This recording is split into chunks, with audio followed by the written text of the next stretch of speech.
Luciano Figuin, attaché de la tête aux pieds, prêt pour le décollage.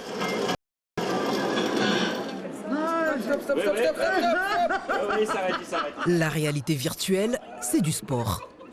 J'ai eu très peur. Et c'est exceptionnel, c'est beau, mais j'ai un peu le vertige, donc du coup j'ai fait stopper. Plus terre à terre, novateur et plutôt compliqué à suivre de premier abord, le vol-ball.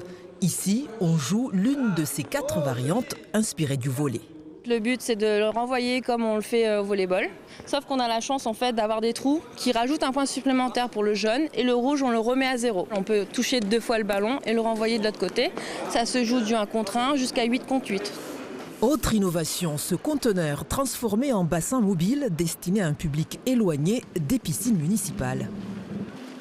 L'idée, c'est au lieu de faire déplacer finalement les élèves jusqu'à la piscine, on déplace la piscine jusqu'aux élèves. Donc on va d'école en école, on peut se poser sur un parking, sur un gymnase ou sur un terrain de foot et on peut proposer justement aux enfants d'apprendre à nager. Sport ou loisir, ça se pratique aussi depuis son salon avec le billard, un jeu subtil, parfois mathématique, mais qui reste ludique. Ça demande une certaine concentration, ça demande une certaine position aussi dans l'espace. Et puis ça laisse aussi libre cours à un jeu comme ça, un petit peu instinctif.